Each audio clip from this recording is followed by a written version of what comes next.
પ્રાણીઓને આપણે રાષ્ટ્ર પ્રાણીઓ માતાને દરજ્જો આપ્યો, પણ એક જ એવી છે કે આપણી ગાય માતાને હજી રાષ્ટ્ર દરજ્જાનો હજી નિયમ પણ એ નથી. આપણે તો બધાએ નિયમ મૂક્યો છે, પણ તો કે અત્યારે તો કે હજી નિયમનું કાંઈ પાલન થયું નથી. પણ ઘરે ઘરે જો બેનું જાગૃત થાવ, ઘરે ઘરે ભાઈઓ જાગૃત થાવ કે આપણી ગાય માતા છે ને એને એક રાષ્ટ્ર માતાનો દરજ્જો મળવો જોઈએ, અને એને કોઈ પણ આંગળી નો અડાડવું જોઈએ, કોઈ ટચ ન કરવું જોઈએ, અને આવા કતલખાના છે ને એને તાળા મરાઈ જવા જોઈએ. તઈ આપણો સનાતન ધર્મ કહેવાય, તઈ આપણો ભારત દેશ કહેવાય, તઈ આ શક્તિ નારી કહેવાય, અને તઈ જ આપણી આ ગૌ સેવા કહેવાય. પણ ઘરે ઘરે આવા વિચાર આવવા જોઈએ, ઘરે ઘરે હથિયાર આપણા હાથમાં હવે હોવા જોઈએ કે કોઈ પણ ગાયને ટચ કરે ને તો આપણા માથા દેવા પડે ને તો ભલે દેવા પડે, પણ આપણી ગાયને કોઈ ટચ ન કરવું જોઈએ. જો ગાય કોઈ પશુ નથી, ગાય છે ખરેખર આપણી માં છે. ગાય છે ને એના ગળામાં તો કે ભાગવત આખી લખી છે ભગવાને, અને એનું ગળું છે ને એમાં 18 અધ્યાય લખ્યા છે, અને એનું જે ભાલ છે ને ના શિવજીનું સ્થાન લખ્યું છે, અને એનું મસ્તક ઉપર તો કે આખું વૈકુંઠ ધામ છે, અને ગાયના ગોબરની અંદર તો કે માં લક્ષ્મી સાક્ષાત બિરાજમાન છે. એટલે આપણે એને 33 કોટી દેવતા કહેવામાં આવે છે. એટલું તો નથી, પણ ગાયની અંદર કે 33 ઔષધિઓ છે. ગાયની અંદર 33 કોટી દેવતા તો છે જ, પણ એની અંદર તો કે 33 ઔષધિઓ છે. કહેવાય કે કેન્સર જેવા કેન્સર બીમાર ગાયું હોય ને, તમે જોજો કે આ બીમાર ગાયું છે ને એટલા જ ઘરે ઘરે અત્યારે બીમાર ખાટલા છે કેન્સરના. કેમ કે આપણે એને બીમાર પાડી છે, એટલે આપણે અત્યારે આ ઘરે ઘરે ખાટલા છે ને એ આપણે એટલે જ ભોગવવા પડે છે. કેમ કે ગાય માતા ક્યારેય બીમાર નહોતી, પણ ગાય માતાની આપણે રક્ષા ન કરી, એની સંભાળ ન લીધી. સંભાળ લીધી પણ ક્યાં સુધી? તો કે આપણો સ્વાર્થ હતો ને ક્યાં સુધી. જોજો તમારા ઘરે કોઈ પણ પિતૃ કાર્ય કરો ને તો એ ગાય માતાની તમે સંભાળ લેવો. કોઈ પણ તમારે અત્યારે કે કોઈ તમારા મા બાપ પિતૃલોક પામ્યા હોય, એટલે 500 વારનો બંગલો હોય, એમાં તમે કોઈ પણ નનામી નહીં સુવડાવો તો એ તમે એક ગાયનું ગોબર ગોતવા નીકળશો, અને એ ગાયનું ગોબરનું સ્થાપન કરી અને પછી નનામીને સુવડાવવા આવશે.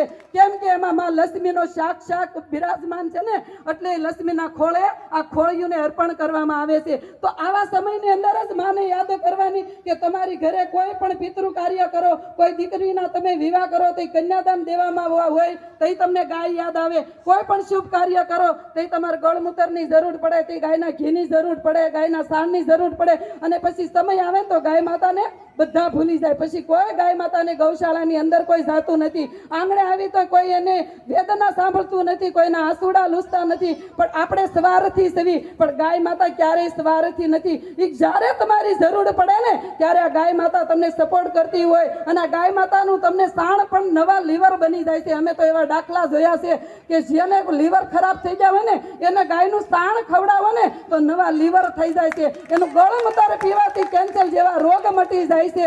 અને અમારા બેનું તો બાપા સીતારામ મહિલા મંડળનું એક મંડળ છે.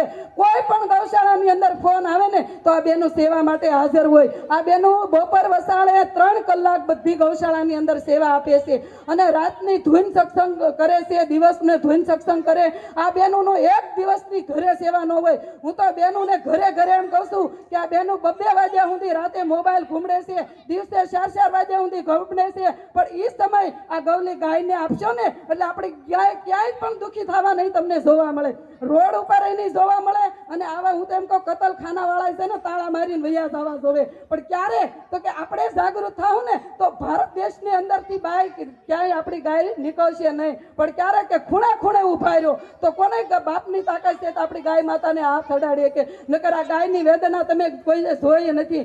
એને બિચારીને ઉકળતા પાણીની અંદર ઉકળતા તેલની અંદર સાંભળું ઉતારે, અને એની જીભ પણ બારી નીકળી જતી હોય, અને એને એ કતલખાને ટીંગાડતા હોય, અને એનો જીવને એને જમને વાદ થતા હોય. અને આપણે જો આવું સહન કરીને બેઠા હોય ને તો એ આપણે આપણો માનવ ધર્મ નથી.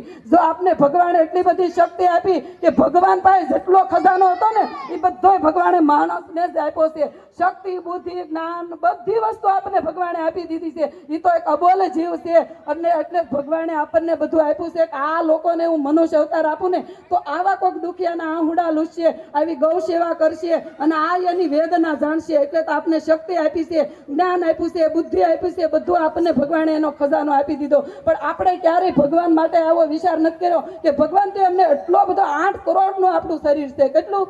8 કરોડનું એક નસની અંદર ભગવાને ભાડું ક્યાંય લીધું નથી. તમને વિનામૂલ્ય ભેટ આપી છે. શું કરવા? કે તમને સારા કર્મ કરવા માટે અને સારું તમારું ભાગ્ય ખોલવા માટે અને ભગવાનના દ્વારે તમને પૂગવા માટે આ તમને આ બધું આપ્યું છે. પણ આપણે સુઈ જાવીએ, એમાં બીજાને તો હું જગાડવાના છે? પણ આપણે પોતે જાગતા હશું ને તો જ આપણે બીજાને જગાડી શકશું, નકર ક્યારેય નહીં જગાડી શકીએ. હવે હું થોડીક 1-2 કડી ગાય વિશે હું ગીત ગાઈને પછી મારે પાણીને વિરામ આપણી પાસે સમય ટૂંકો છે અને આ નકર બોલવા દેશું ને તો હવાર પડી જાય. હવે ખાલી 2 ગાય માથે કડી ગાવની સાંભળજો ખરેખર. હે સાંભળો મારા ગોપ ગોવાળિયા, સાંભળો ગાયની વાર. ગોવિંદ તમારા નેહડે રે તો, ગોવિંદ તમારા નેહડે રે તો, ક્યાં ગયો ભગવાન કનૈયા, ક્યાં ખોવાણો? ખાવા નથી મળતું સારું એ કનૈયા, ક્યાં ખોવાણો? ખાવા નથી મળતું સારું. હે ગાય ગોરલ કઈ મને બોલાવતો, માથે ફેરવતો હાર. હે ગાય ગોરલ કઈ મને બોલાવતો, માથે ફેરવતો હાર. એકલી અટુત વનમાં ફરું, એકલી અટુત વનમાં ફરું, છોડી ગયો મારો નાથ કનૈયા, ક્યાં ખોવાણો? ખાવા નથી મળતો સારું એ કનૈયા, ક્યાં ખોવાણો? ખાવા નથી મળતો સારો. હે પાપિયા મને મારે છે, કાઢે ગામની બહાર. હે પાપિયા મને મારે છે, કાઢે ગામની બહાર. કસાઈ ખાને મોકલી કરવત, કસાઈ ખાને મોકલી કરવત, ઉતારી યાર પાર કનૈયા, ક્યાં ખોવાણો? ખાવા નથી મળતો સારું એ કનૈયા, ક્યાં ખોવાણો? ખાવા નથી મળતો સારું. હે કાગને કાજે તરસી રહેતી, ભૂખી રહેતી ભગવાન. હે કાગને કાજે તરસી રહેતી, ભૂખી રહેતી ભગવાન. શું હતો એવો વાકય મારો, શું હતો એવો વાકય મારો, છોડી ગયો મારો નાથ કનૈયા, ક્યાં ખોવાણો? ખાવા નથી મળતો સારું એ કનૈયા, ક્યાં ખોવાણો? ખાવા નથી મળતો સારું.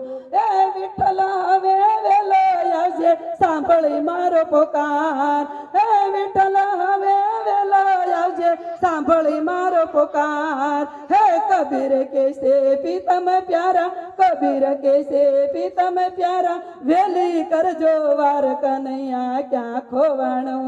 ખાવા નથી મળતું સારું એ કનૈયા, ક્યાં ખોવાણો? ખાવા નથી મળતું સારું. બોલો કૃષ્ણ કનૈયા લાલ કી.